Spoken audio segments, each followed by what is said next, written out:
E nós vamos lembrar também de nossa querida Beth Carvalho, né, que fez uma cirurgia no ouvido. E a gente tem sempre vivado um pelos outros, né? Estamos todos unidos em um só pensamento e em um só coração para, em nome de Jesus, podermos, né, realizar da melhor maneira possível as nossas atividades. Então, que Jesus nos proteja, que Jesus nos ilumine, que Ele nos abençoe durante esses minutinhos que nós vamos vibrar. Que os nossos entes queridos e familiares que já vieram para dentro da nossa casa sintam que parte do nosso coração um pedido de perdão sincero, o quanto nós gostaríamos de dizer que o amávamos mais do que o demonstramos enquanto estava junto de nós, né? Que nós perdoamos se eles estão abalados porque se acham que deveriam também ter amado mais. Fique tranquilo, daqui a pouco a gente está todo mundo junto. E durante o desdobramento da noite de sono, a gente também pode se encontrar. Então, que Jesus leve para esses amigos e deixe no nosso lar a paz que nós tantos precisamos. A doutrina espírita, ela está vinculada às lições de Jesus pela sua própria característica fundamental de paracleto, ou seja, protetor, prometido por Jesus, que está lá em João 14,16. E o senhor Allan Kardec diz que o Espiritismo como moral é essencialmente cristão, porque ele ensina nada mais do que o desenvolvimento e a prática daquelas do Cristo, a mais pura dentre todas, cuja superioridade ninguém contesta, prova evidente de que é a expressão da lei de Deus. Em toda a obra do Evangelho segundo o Espiritismo, o senhor Allan Kardec insere máximas de Jesus, e ele faz uma interpretação, passa em seguida para os espíritos, para que eles também colaborem com a interpretação deles, né? E a respeito daquela passagem de Jesus. E assim é composto o Evangelho segundo o Espiritismo. Só que no capítulo 6º, todas as mensagens são interpretadas pelo mesmo Espírito, que assina Espírito Verdade. E ele, na primeira mensagem, diz: todas as verdades encontram-se no cristianismo. Apesar de ter falado para todos naquele sermão, apenas Mateus e Lucas registraram o Sermão do Monte. Mateus narra que Jesus subiu ao monte e começou a pregar. Lucas diz que ele desceu o monte. Tanto faz se ele desceu ou se ele subiu, o que importa é a mensagem. Só que em Mateus nós temos 10 bem-aventuranças. E em Lucas nós temos apenas 4. Por que os outros apóstolos não narraram, a gente não sabe. Agora, muitos de nós, inclusive eu, associava o Sermão do Monte diretamente, exclusivamente às bem-aventuranças. Porque lá Jesus diz: bem-aventurados os aflitos, bem-aventurados os mansos e etc. Mas o Evangelho segundo o Espiritismo, ele tem 28 capítulos, onde 14 são diretamente relacionados com o Sermão da Montanha, ou seja, metade do livro. Ou seja, cada item daria para fazer uma palestra, e alguns até um seminário. Agora, qual a importância do Sermão da Montanha para a humanidade, né? Para todos nós? Bom, Gandhi diz o seguinte: se destruíssem todos os livros sacros da humanidade e só se salvasse o Sermão do Monte, nada estaria perdido. Daí a gente tem a ideia da grandiosidade deste material. Agora, 2 figuras revolucionárias no mundo ocidental marcaram a presença no campo do desenvolvimento moral e espiritual de seus povos.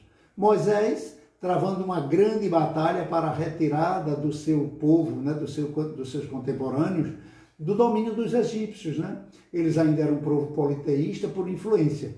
E ele conseguiu 2 fatos dignos de registro: trazer aos homens o decálogo, né? Muito importante para nós, as leis de Deus, e implantar no coração do seu povo o monoteísmo, em definitivo. Na sequência histórica, nós temos Jesus, na condição de emissário especial do Pai Eterno, o Messias por ele prometido, que viria, né, assentar as balizas para uma nova civilização espiritualista. Um marco decisivo para o desenvolvimento progressivo da humanidade, onde ele iria unir gregos e troianos sob a égide da paz e do amor. André Luiz, na obra Mecanismo da Mediunidade, no capítulo 26º, ele diz: o Evangelho não é um livro apenas de um povo, mas um código de princípios morais do universo, adaptável para todas as pátrias e todas as criaturas. E Emmanuel, na obra Caminho da Luz, ele diz que se nós fôssemos para uma galáxia bem distante e lá encontrássemos alguém estudando o Evangelho, seria o mesmo Evangelho que nós estudamos aqui, que Jesus deixou para nós. Porque o Evangelho é de Deus, é palavra divina. Todas as mensagens da espiritualidade maior, desde Raizville até Uberaba, pede para que façamos a integração perfeita entre os conceitos críticos e a nossa vida cotidiana. Algo assim com muita urgência. O evangelista Mateus, no capítulo 5, versículo 1 a 12, ele realça a necessidade de participação do homem no processo da sua própria evolução, ou seja, na construção do seu futuro, não da graça pela graça, mas pelo esforço próprio, pelo mérito, por força das virtudes expressas na Boa Nova que Jesus deixou para nós. Os argumentos dos defensores da lavagem dos pecados com o sangue do mártir do Calvário e toda a teoria da salvação pela graça não possuem fundamento lógico. Porque lá em Mateus, no capítulo 5, versículo 20, ele diz: se a vossa virtude não sobrepujar a dos escribas e dos fariseus, não entrareis no reino dos céus. Então, Jesus sempre enaltecendo a necessidade do esforço, né? Como no capítulo 13 de Mateus, que ele diz: entrai pela porta estreita, porque larga e espaçosa é a via que leva à perdição. Então, teólogos de diversas denominações oriundas do catolicismo, da Igreja Ortodoxa Grega, Católica Romana, veem um grande apuro para, dentro desse contexto dogmático, a questão definirem o Sermão do Monte. Eles têm muita dificuldade de definir o Sermão do Monte, porque estão subordinados ao dogma da graça, segundo a qual a salvação só se dá com o apelo do autoaperfeiçoamento explicitado nele. O padre Joaquim Jeremias, no seu esclarecedor livreto O Sermão da Montanha, publicado pelas Edições Paulinas, ele faz um resumo dos pensadores cristãos para explicar o sentido do sermão em 3 argumentações principais: a perfeccionista, o ideal inatingível e uma ética de emergência. E nós vamos ver o que é que esse padre relata. O próprio Paulo, segundo os discípulos e outros discípulos, dentro dos seus condicionamentos, inventaram uma série de conceitos sobre a salvação, mediante a vampiresca lavagem dos pecados com o sangue do mártir do Calvário, ou pela vontade arbitrária de Deus, prepotente, arrogante, onde seus ensinamentos não passam de heresias. Assim se acham obrigados às vivências das pregações. E assim eles vão levando esse pensamento adiante. Quando Jesus diz: sede perfeitos, como perfeito é o vosso Pai, anotado lá em Mateus, no capítulo 5, esse ideal é inatingível para eles. É a resposta apresentada pela ortodoxia luterana, que encontra ainda hoje numerosos partidários. E dizem: não podemos ler com seriedade o Sermão da Montanha sem ficar desesperado. Jesus exige que nos libertemos de toda a cólera. Uma simples palavra ofensiva merece a pena de morte. Jesus exige a castidade para que evite até que se olhe com um olhar impuro para o lado. Então, Jesus ele exige uma veracidade absoluta. Agora, o inimigo, ora, quem consegue viver assim? Quem pode satisfazer tais exigências? É um grande erro julgar realizável o Sermão da Montanha. E assim eles vão professando a sua descrença. Do ponto de vista de São Paulo, de Lutero, de Calvino o seu conteúdo, ele é herético, abertamente herético, pois trata-se de um perfeccionismo, de uma justiça mediante as obras. E isso passa a ser lei. Isso não é evangelho, segundo eles.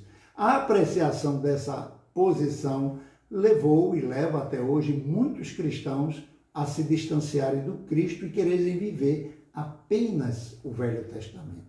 Questionamentos pessimistas, como os mencionados, são culpados pela degeneração dos ideais cristãos em tribunais de inquisição, com seus processos criminosos em guerras cruéis como as das Cruzadas, como a da dizimação da população asteca e incas, as brigas sangrentas na noite de São Bartolomeu, e assim os assassinatos coletivos vai deixando a história repleta de sangue. As cartas paulinas forneceram elementos, de uma certa maneira, para a formação dessa estrutura dogmática das religiões ditas cristãs. Ao escrevê-las, o apóstolo dos gentios criou o vocabulário e os conceitos básicos da teologia cristã para resolver problemas não elucidados. Paulo foi o divulgador da teoria da graça, causadora maior das distorções sofridas pelo cristianismo. Ela nasceu, vamos entender agora por que é que Paulo escreveu tudo isso. Ela nasceu da incapacidade do grande divulgador entender o que se passou com ele, de perseguidor criminoso de cristãos, daqueles que seguiam Jesus. Ele foi chamado pelo próprio mestre para ser um dos seus apóstolos. Então isso levou ele a magnificar o conceito de que só a vontade divina é prevalecente e não o esforço do homem. Ou seja, ninguém se transforma por decisão própria e vontade própria. O pensamento do Paulo é incompreensível com a imagem de Jesus feita, de Deus feita por Jesus, que o chama de Pai bom, justo e amoroso. Na verdade, Paulo ficou desnorteado com o que lhe aconteceu. Ele era perseguidor, torturador de cristãos, crianças, jovens, anciãos, pois ele era incumbido, era o seu dever fazer oposição ao nome de Jesus Cristo. Em um desabafo, ele diz: em Jerusalém, eu encarcerei muitos santos, homens inocentes, com o poder que eu tinha dos príncipes, dos sacerdotes. E quando se tratava de executá-los sem a minha presença, a distante eu mandava meu voto. Muitas vezes, de sinagoga em sinagoga, eu obrigava à força, a castigos, a os cristãos blasfemarem contra o Senhor. E louco de furor, enlouquecido que eu estava, eu fui convocado pelo mestre às portas de Damasco para uma missão grandiosa, a qual eu cumpri fielmente. Paulo não vê que nessas palavras dele, nessa sua conclusão, não existe graça, existe luta redentora. Não existe nenhuma facilidade. Ele teve que sacrificar a própria vida para conseguir ser chamado de cristão. A doutrina espírita, resgatando os evangelhos, afirma com o Cristo que ninguém é salvo, mas cada um é que promove a própria salvação, numa luta incessante e corajosa de renunciar às suas más inclinações, os seus maus pendores. E isto é possível. Centenas de seguidores de Jesus o fez. O próprio Paulo, que acabamos de citar, Maria de Magdala, Francisco de Assis, Antônio de Pádua e muitos outros, como Teresa d'Ávila, o senhor Allan Kardec, Chico Xavier, Eurípides Bazanufo. Eles são a prova cabal da possibilidade de uma vida nos moldes preconizados e exemplificados pelo Nazareno. Paulo possuía as necessidades, as qualidades necessárias de caráter e de conhecimento para o trabalho que Jesus lhe confiou. Havia se colocado por natural erro de educação na defesa de ideias que pressupunha na violência um método normal de autopreservação. Ele era hebreu, filho de hebreu, perseguidor da comunidade cristã, naturalmente em retidão a uma lei ao qual ele obedecia de maneira irrepreensível. Não escapou dos testemunhos, as criminosas arbitrariedades solidariedade. Segundo suas próprias palavras, ele mesmo diz: muitas vezes me via em perigo de morte. Dos judeus recebi 5 vezes os 40 açoites, menos um. 3 vezes fui flagelado. 1 vez apedrejado. 3 vezes naufraguei e passei 1 dia e 1 noite perdido em alto mar. Sofri perigo por parte de ladrões quando atravessavas o deserto e perigo por falsos amigos que estavam muito perto de mim. Aliás, o Cristo já tinha me antecipado através de Ananias, quando ele disse: eu mesmo lhe mostrarei o quanto lhe será preciso sofrer em meu nome. Então, na verdade, eu estava esperando. Mas Paulo foi chamado para o serviço cristão, assim como foi Mateus, Zaqueu, que eram defraudadores de seus irmãos como cobradores de impostos, Maria de Magdala, que era uma cortesã obsedada, da qual Simão foi convidado também, que era do grupo dos zelotas, com terroristas fanáticos, e tantos outros em igual situação. Jesus ia no íntimo do coração e sabia das qualidades, e ali ele investia. O sermão estabelece axiomas fundamentais para as diferenças inconciliáveis entre o modo de vida de um cristão e o modo de vida vigente no mundo. Coloca como boas situações que, na forma de ver e sentir, sempre foram consideradas ruins, negativas e muitas vezes como um desfavor dos céus. Bem-aventurados, ou seja feliz aquele que não tem apego às coisas e sentimentos do mundo, o que sofre perseguição porque será correto, o humilde, o que sofre aflições, o pacificador, o que busca a retidão com todo o empenho, o caluniado por causa da sua vinculação com Jesus. Tudo isso é ininteligível para quem só se preocupa com a felicidade possível desse mundo. Marx, bem como os ideólogos do materialismo em geral, eles veem nas promessas de recompensas futuras uma simples manobra classista para inibir as massas carentes, um ópio para o povo.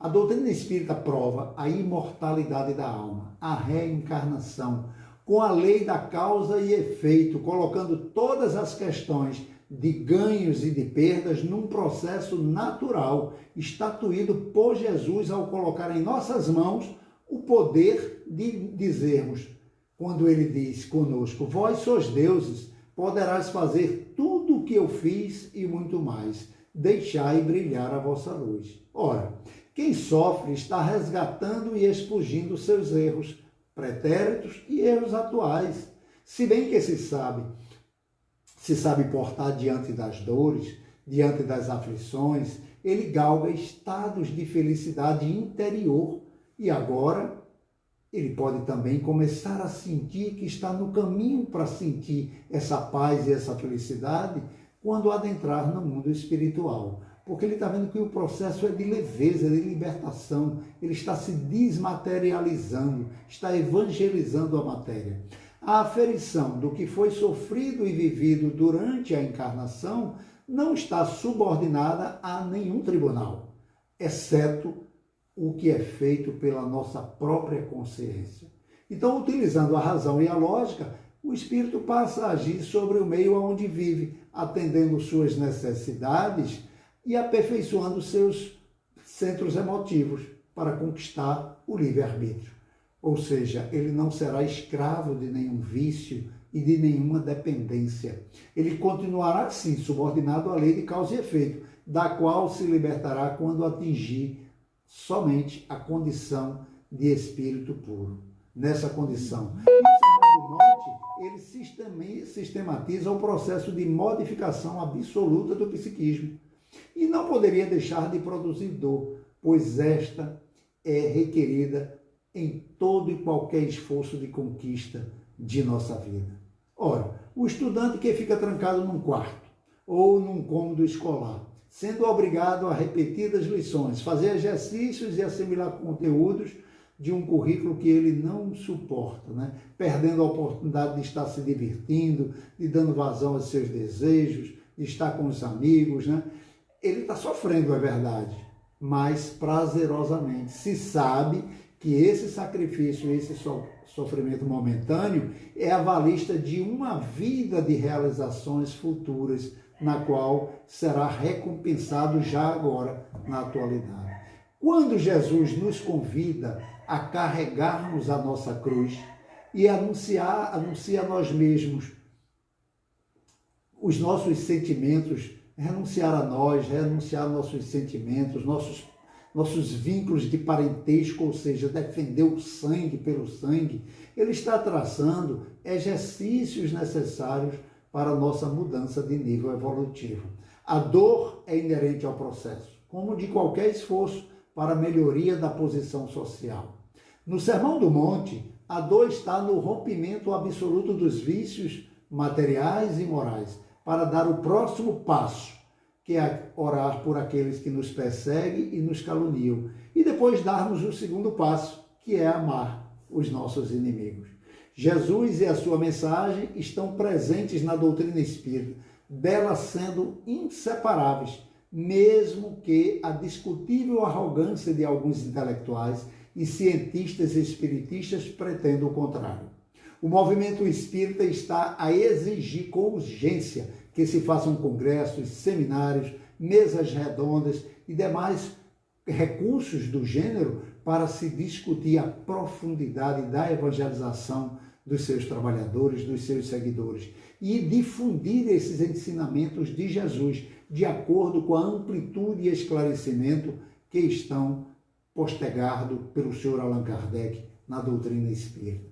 Emmanuel, na obra Caminho da Luz, Emmanuel, na obra Caminho, Verdade e Vida, psicografia do querido Chico Xavier, ele diz que o Evangelho é roteiro imprescindível para o serviço e para a obediência. O Cristo não estabelece linhas divisórias entre o tempo e a oficina, entre o templo e a oficina. Todo lugar é lugar de se pregar e praticar o amor e a caridade.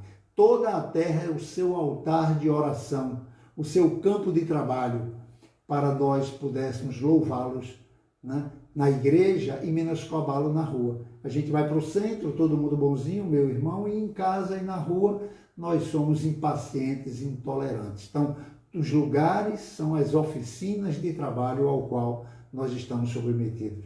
Em Mateus, capítulo 5, versículo de 1 a 12, ele diz: vendo a multidão, ele subiu a colina e assentou-se.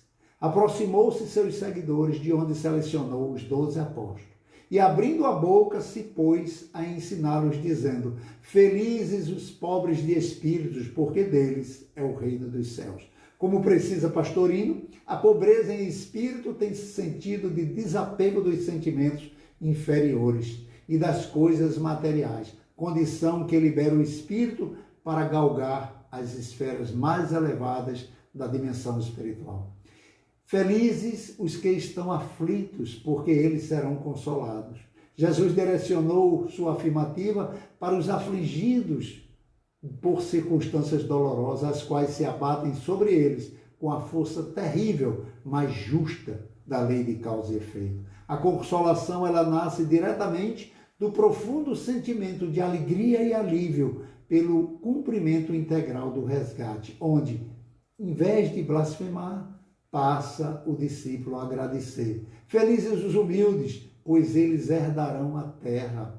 Humildade é característica fundamental do homem novo no Cristo, como demonstrou Francisco de Assis. Humildade, todavia, não significa desconhecimento do valor próprio, nem subestimação da própria capacidade, mas a justa análise daquilo que se é capaz, reconhecendo, por outro lado, o valor do seu próximo. Apesar de não aprovar a autopromoção, não justifica alguém furtar-se de ocupar uma posição de relevo ou de destaque quando se tem a condição para tal, porque isso seria fugir do dever. Em todo lugar precisamos de um cristão. Herdando a terra significa ocupar com humildade os encargos que nos serão impostos em qualquer nível. Felizes os que têm fome e retidão, porque serão saciados. quando está sintonizado com o bem, cultivando a justiça em todos os níveis, consegue o espírito evoluir num tempo mais curto, pois as forças do bem, quer que governam o universo, conspiram a seu favor por uma sintonia natural através de seus pensamentos e de suas atitudes. E diz Jesus: felizes os misericordiosos, pois eles encontrarão misericórdia. Ou seja, a lei de causa e efeito fará com que sejamos objeto da misericórdia, onde de proteção em nossa virtude atual e futura. A misericórdia nos protegerá na mesma medida que nós fomos misericordiosos com Deus. Quando Jesus afirmou: não julgueis para não seres tão severamente julgados, ele estava dizendo exatamente isso. A vossa misericórdia com as faltas alheias te protegerá contra as tuas próprias faltas. Felizes os puros de coração, porque eles entenderão a Deus. Entender é uma colocação de Mateus mais precisa do que a de Lucas, que diz verão a Deus. Porque entender Deus é um ato que significa muito mais compreensivo do que ser visto. Porque eu posso ver e me deslumbrar como um vidente, mas o entendimento de Deus é preencher e ser atingido pelo que eu estou sentindo. Então, para se chegar a tanto, é necessário limpar os sentimentos das impurezas, do orgulho, da vaidade, do egoísmo e da ambição, para a gente poder sentir e entender esse Deus que habita dentro de nós. No Evangelho segundo o Espiritismo, na questão 10ª, o Espírito de verdade, ele nos adverte que nós não podemos compreender a natureza íntima de Deus, porque ainda nos falta um sentido, que é amar incondicionalmente. E continua Jesus falando para os discípulos: bem-aventurados os pacificadores, pois eles serão chamados filhos de Deus. Quem pacifica constrói a fraternidade e o entendimento ao seu redor. A vibração da paz faculta o intercâmbio com os bons espíritos. E aquele que se torna instrumento no seu próprio lar, entre a parentela e os amigos, estará agindo como legítimo filho de Deus, assim como foi Jesus e o é até hoje. Felizes os perseguidos por causa da retidão, porque deles é o reino dos céus. A conduta reta é a qualidade normal da existência do espírito. Contudo, no mundo de expiação e provas, como o nosso, torna-se uma exceção. A deficiência de caráter é regra de vida, por ser a população formada ainda por espíritos imperfeitos. Então, às vezes, a gente divulga muito a imperfeição de um espírito quando ele é público. Mas eu estou divulgando o que todo mundo já sabe. Vamos divulgar as qualidades que são mais raras, para que a gente possa começar a ver o que é bom. Então, nesse clima de valores distorcidos, a virtude e a retidão, elas passam a ser perseguidas como sendo anomalias. Os mártires do cristianismo mostraram que a fidelidade aos valores nobres deve ser mantida, mesmo que isso sacrifique a própria vida. Foi este o exemplo dado pelo Cristo, ao se deixar imolar em suprema renúncia, sem comungar com a força do mal, por nós geradas e mantidas quando lá estávamos. Felizes sois vós quando vos ultrajarem, perseguirem e mentirem e disserem qualquer tipo de maldade contra vós por causa de mim. São felizes, pois, os que passam por tais provações, porque estão sofrendo pelo fato de terem aderido ao bem, estão pagando o preço da sua evolução moral, da sua busca para se dizer eu sou cristão. Alegrai-vos e enxutai-vos, pois grande será a vossa recompensa aqui e nos céus. Porque dessa forma perseguiram os profetas que foram antes de vós. Sois todos meus discípulos amados. E o que significa ser discípulo de Jesus? Vós sois o sal da terra. E se o sal se tornar insulso, como ele vai conseguir salgar? De nada mais servirá a não ser para ser pisoteado.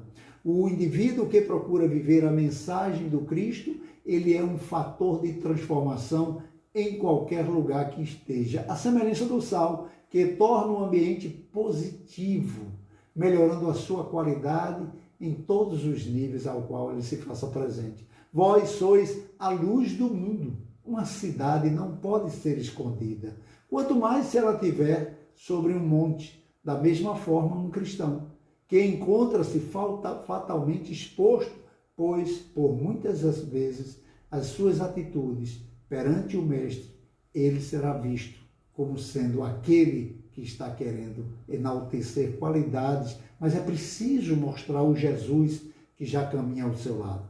Ser seguidor do Evangelho não é somente para cuidar da sua evolução espiritual, mas para difundir a mensagem entre os homens através do exemplo. Assim, deixai brilhar a vossa luz ante os homens, para que possam enxergar as presenças do Pai ao teu lado. Não esquecendo o exemplo de humildade do Mestre, que andando era louvado e dizia: nada posso sem a permissão do meu Pai. Simplicidade, humildade, eu e meu Pai somos um só, mas nada posso sem a sua vontade. Em Mateus 6,34, Jesus diz: não vos preocupei, portanto, com o dia de amanhã, pois o dia de amanhã se preocupará consigo mesmo. A cada dia basta o seu mal. Considere também o provérbio 27:1. Não te felicites pelo dia de amanhã, pois não sabes o que hoje gerará. E pelo que vestires, e por que andais preocupados? Observai os lírios dos campos, como crescem, não trabalham de modo exaustivo, nem fiam, entregam, entretanto, vós, que nem mesmo eu vos digo, Salomão conseguiu em seu esplendor se vestir como um deles. Se, pois, Deus veste assim a erva do campo, hoje, que dirá de ti, homens de pouca fé? Essa erva será lançada ao fogo, mas tu és o Filho de Deus. Se ele cuida das ervas do campo, por que não cuidará de ti? Então, portanto, não vos preocupeis dizendo o que havemos de comer e beber, ou com o que vestires. Vosso Pai Celeste sabe o que necessitais. Busca em primeiro lugar o reino e sua retidão, e todas as coisas vos serão acrescentadas. Não vos preocupeis com o dia de amanhã, porque o amanhã cuidará de si mesmo. Jesus condena o excesso de preocupação com os problemas eminentemente materiais. Dar-se-lhe-á por atenção, sim, dentro da necessidade judia, mas confiar em Deus. A gente tem que fazer a nossa parte, cuidar dos nossos ares, mas Deus proverá este futuro tranquilo para que nós possamos, de acordo com o nosso esforço, receber tudo o que merecemos. A nossa preocupação maior deve ser com o cumprimento dos ensinamentos de Jesus. Esses, sim, são essenciais para a nossa evolução. Orai e vigiai, pedis e vos será dado, buscai e acharei, batei e vos se abrirá. Porque todo aquele que pede, recebe, e quem busca, acha, e ao que bate, se lhe abre.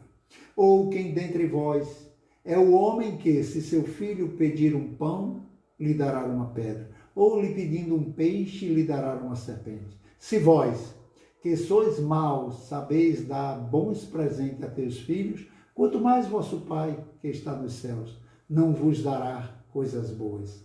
Então o Evangelho de Marcos apresenta interessante notícia sobre a cura de Bartimeu, o cego de Jericó, que para receber a bênção da divina aproximação, ele lança fora de si a sua capa e, correndo ao encontro do Mestre, ele passa a ver novamente.